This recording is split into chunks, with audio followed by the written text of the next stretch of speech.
keluarga Indonesia, apa kabar? Senang sekali saya Astia Dika bisa kembali menemani Anda di acara Kumpul Keluarga. Keluarga Indonesia dalam tahapan kehidupan biasanya orang itu menikah, lalu punya anak, lalu mempersiapkan lagi punya anak berikutnya. Nah, ini tahapan yang memang biasanya dijalani oleh kita saat kita sudah dewasa. Tapi di saat kita menikah ada juga loh yang tiba-tiba merasa kayaknya saya belum siap deh untuk bisa memiliki anak, atau mungkin saat sudah memiliki omongan satu anak lalu mau mempersiapkan lagi untuk memiliki adiknya nih, kayaknya ada rasa yang cemas atau rasa khawatir bahwasanya saya belum siap untuk memiliki anak selanjutnya. Sebenarnya rasa ketidaksiapan ini berangkat dari mana? Apakah ada faktor-faktor yang mempengaruhinya?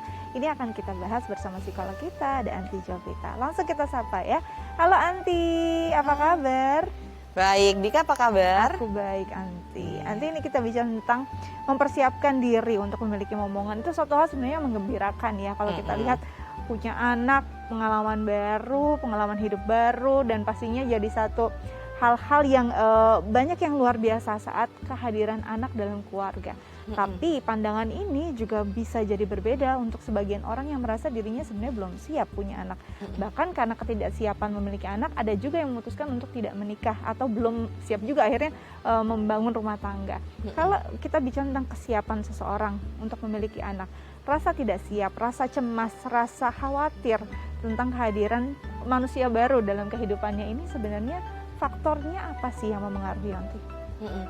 Jadi untuk kesiapan memiliki anak memang benar ini adalah proses yang sebetulnya cukup panjang ya untuk dipersiapkan. Nah, itu faktornya bisa banyak hal. Pertama adalah dari memang pengalaman masa lalu atau kemudian didikan masa lalu, asuhan dan peristiwa-peristiwa traumatis yang terjadi itu juga ikut mempengaruhi tentunya. Itu menyebabkan seseorang akhirnya merasa bahwa saya sebaiknya tidak punya anak aja ya, karena merasa bahwa satu bisa saja jadi mampu nggak saya sebagai seorang orang tua gitu.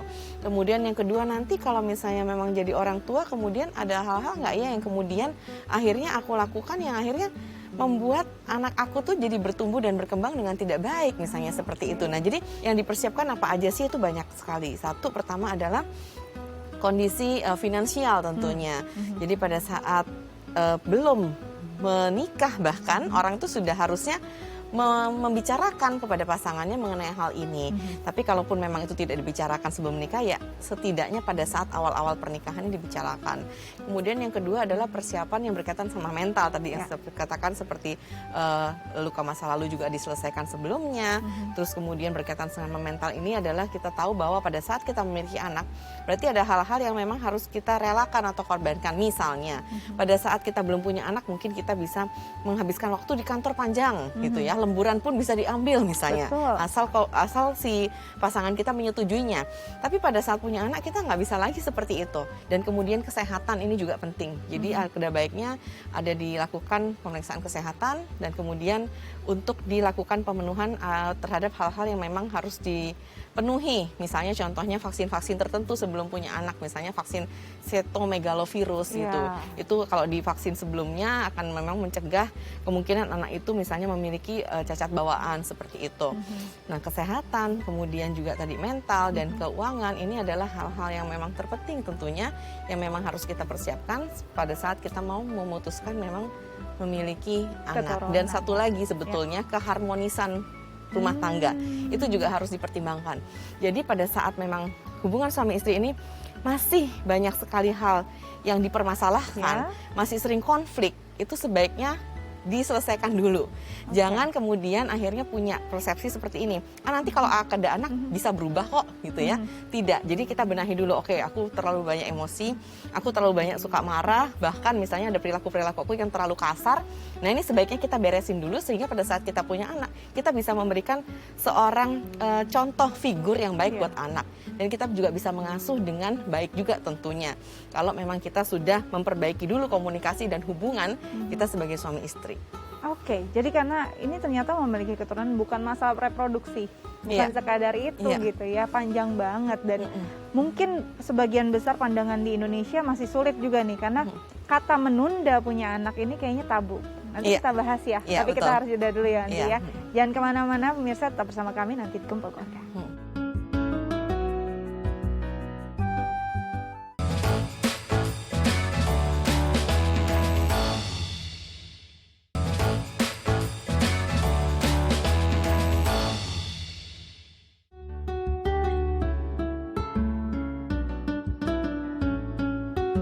Ya, keluarga Indonesia kembali lagi di Kumpul Keluarga masih membahas tentang siapkah kita memiliki anak, bagaimana kita mempersiapkan diri untuk memiliki keturunan. Nah, ini kita akan bahas juga dengan salah satu narasumber kita.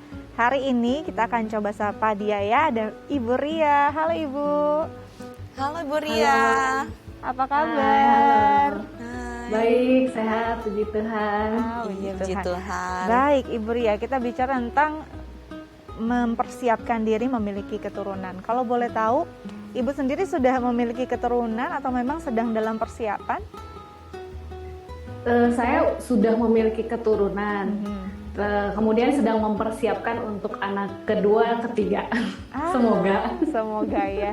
Baik, kalau kita tarik dulu ke belakang, saat mau memiliki momongan anak pertama, saat itu apakah benar-benar mempersiapkan secara mental dan fisik untuk benar-benar siap saat memiliki momongan? Ibu Ria, boleh diceritakan flashbacknya saat itu seperti apa? Jadi ada rasa mungkin nggak siap saat itu.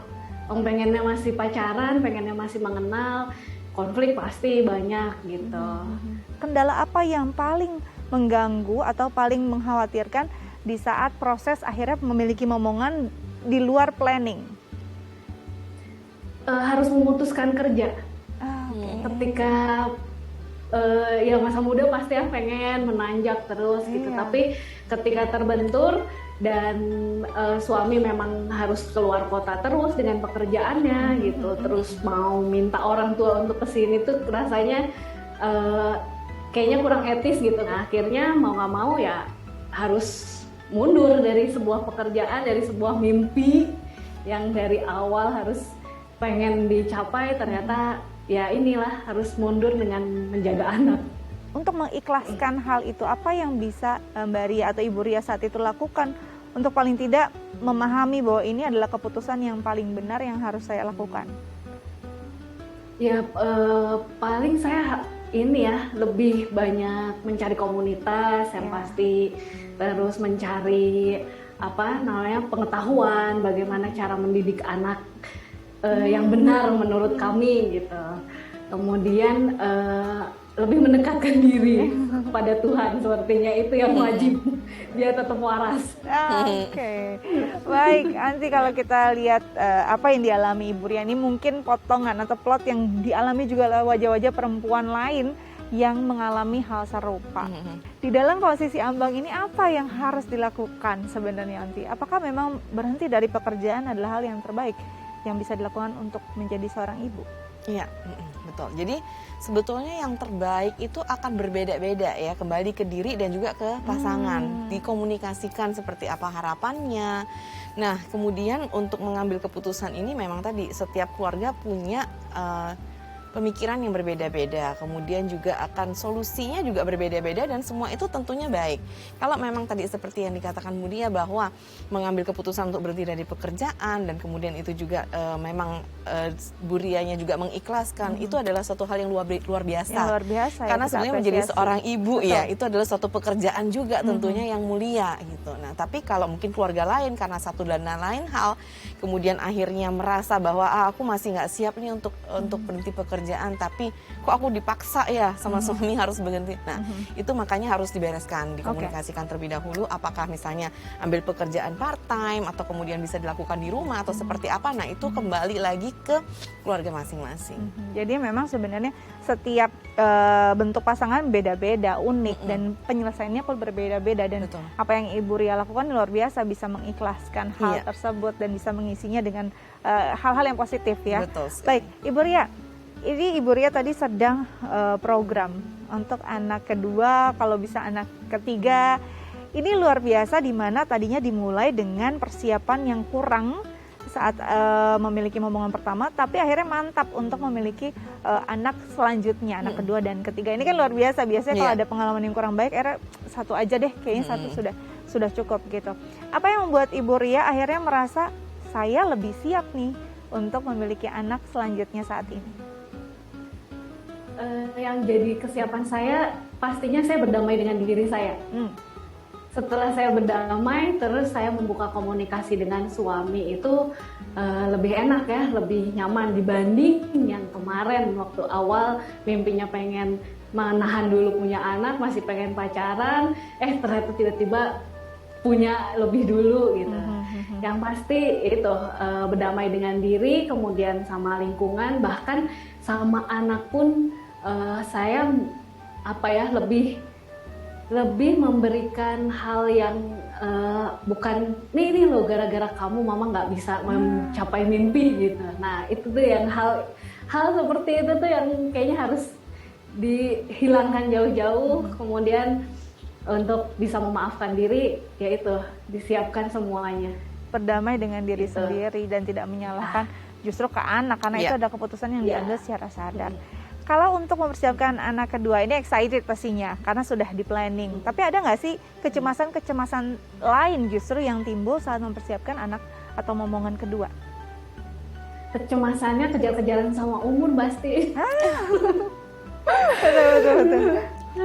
Itu ya. Kecemasannya itu kok nggak jadi-jadi, kok nggak bisa-bisa gitu. Berapa kali ke dokter sana sini. Jadi kami siap pun ketika anak tuh bilang, mah kok aku udah besar nggak punya adik ya, sedangkan saudaranya sepupunya gitu, kok dia masih kecil udah ada adiknya gitu.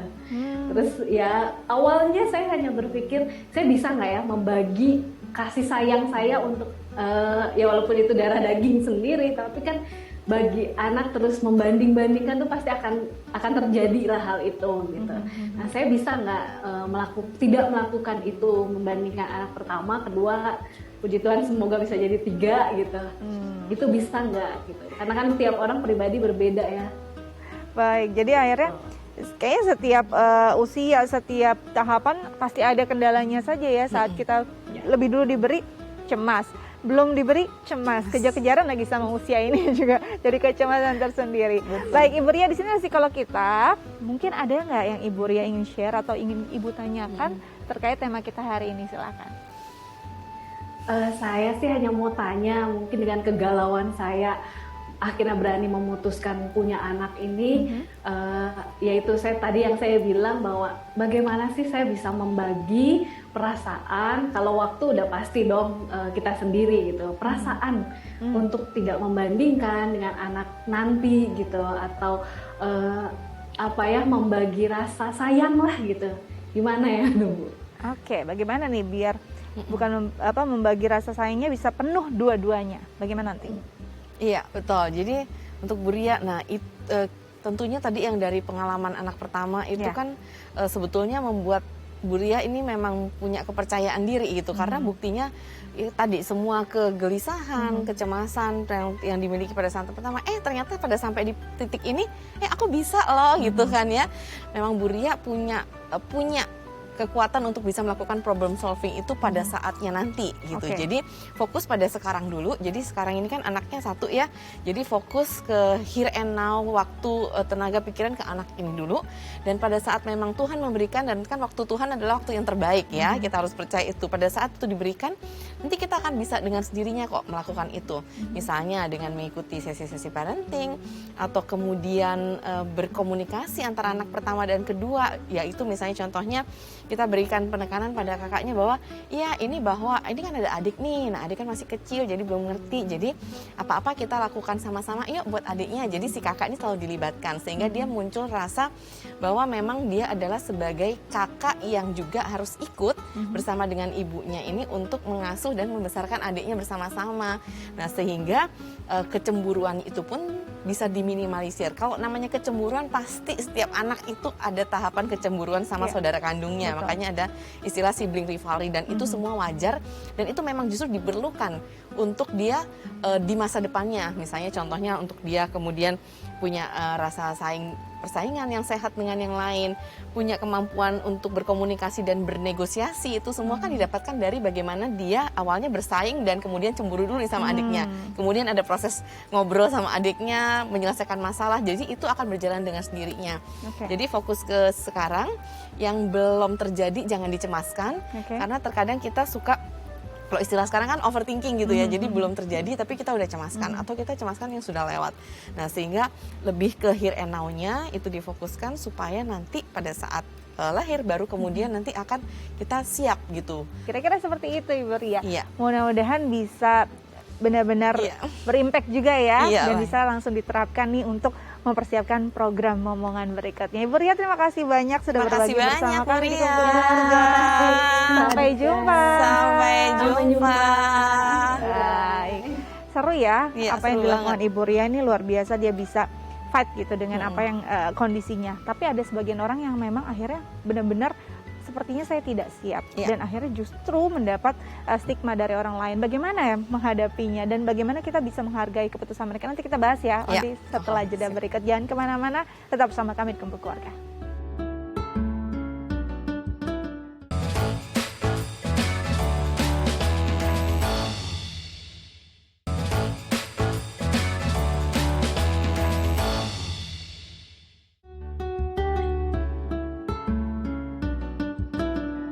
Ya, Keluarga Indonesia kembali lagi di Kumpul Keluarga, masih membahas tentang kesiapan kita memiliki momongan. Onti, akhir-akhir ini di media sosial sedang marak juga ada beberapa mungkin tokoh atau influencer ataupun mungkin orang-orang yang dengan gamblang memproklamirkan bahwa memang mereka memutuskan tidak memiliki anak dengan berbagai alasan yang sebenarnya juga menjadi hak mereka.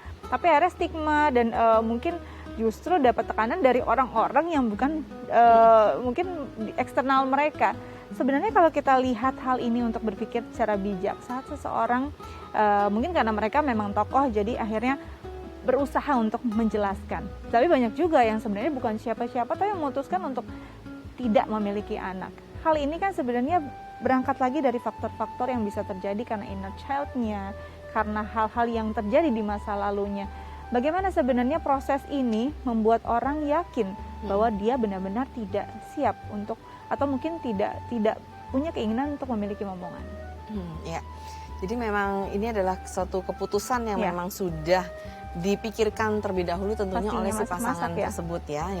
Kalau memang pasangan antara suami istri sejalan sih nggak masalah, misalnya sama-sama merasa bahwa kita nggak usah punya anak, kita mau dependen untuk ke diri kita, kehidupan kita dan sebagainya, itu nggak masalah. Tapi yang terkadang menjadi masalah kan kalau salah satu pihak itu sangat menginginkan dan satu pihak sangat tidak mau gitu. Nah inilah nanti yang akan memang menjadi masalah, dan tentunya saya sarankan untuk sampai ke konseling pernikahan tentunya ya. Tadi sudah di sounding juga oleh Bu Ria bahwa memang ini sangat penting sekali. Nah karena tadi keputusan untuk memang punya anak atau enggak itu memang nggak apa-apa kalau sejauh memang kita tidak membawa itu adalah hasil dari luka batin dan sebagainya. Memang benar-benar keputusan sadar yang memang untuk pertimbangan bahwa saya memang menginginkan hal ini karena memang saya dan pasangan menginginkan. Nah tapi kalau memang karena ada luka di masa lalu, kemudian trauma, dan kemudian ini akhirnya mengganggu hubungan kita dan pasangan karena tadi salah satunya adalah konflik, yang satunya pengen banget, satunya enggak. Nah ini memang harus mengikuti sesi psikoterapi tentunya yang dilakukan oleh tenaga profesional. Dalam hal ini bisa ke psikolog, ke konselor, atau juga ke psikiater seperti itu. Nah tapi kalau yang tadi yang ketiga adalah memang sepasang suami istri memang sudah sepakat sama-sama ingin tidak punya momongan. Nah itu memang harus kita hargai ya sebagai orang lain ataupun masyarakat pada umumnya, bahkan netizen sekalipun, bahwa itu memang adalah keputusan mereka, ya kita hargai. Sama seperti kita pun mempunyai keputusan yang mungkin juga nggak semua orang akan suka kan dengan keputusan kita, tapi itu adalah keputusan kita yang terbaik.